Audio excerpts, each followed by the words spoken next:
The North Eastern Council was established by the North Eastern Council Act 1971. North Eastern Council Act 1971 के द्वारा इसको establish किया गया था। Subsequent to the amendment of North East Council Act 2002, the council comprises which of the following members? इनमें से किनको किनको वो शामिल करता है? Governor of the constituent state बिल्कुल शामिल करता है, चीफ मिनिस्टर्स बिल्कुल होंगे, 3 members to be appointed by the president of India, ये भी सही है।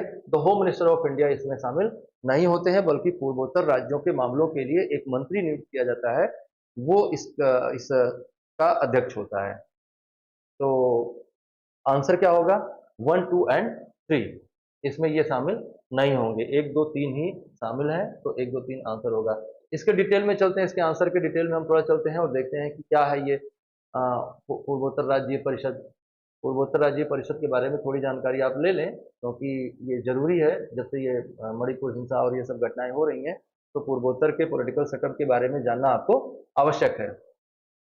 तो northern eastern council was established under the north eastern council act 1971 and became operational 1972। मतलब कि जो स्टेटमेंट 1 था वो बिल्कुल सही है। 1971 में उत्तर पूर्वी परिषद अधिनियम पारित किया गया, जिसके द्वारा नॉर्थ ईस्ट स्टेट्स काउंसिल बनाई गई और ये 1972 से फंक्शनिंग है।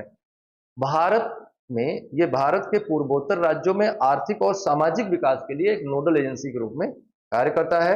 इस अधिनियम में 2002 में संशोधन किया गया और सिक्किम को परिषद के 8वें राज्य के रूप में शामिल किया गया। तो 2002 में इसमें संशोधन तो हुआ, लेकिन वो संशोधन किस लिए हुआ कि सिक्किम को भी पूर्वोत्तर राज्य परिषद में शामिल किया जाए। तो सिक्किम को शामिल करके पूर्वोत्तर राज्य परिषद में कुल 8 सदस्य हो गए हैं।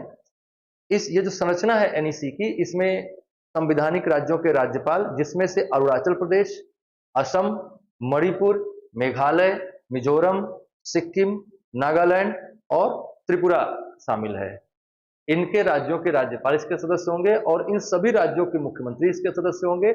इसके अलावा राष्ट्रपति द्वारा 3 और सदस्य इसमें नॉमिनेट किए जाते हैं, जो कि योजना, विकास या इस तरह के अन्य गतिविधियों के मामले में बेहद जानकार लोग होते हैं, विशेष ज्ञान रखने वाले लोग होते हैं।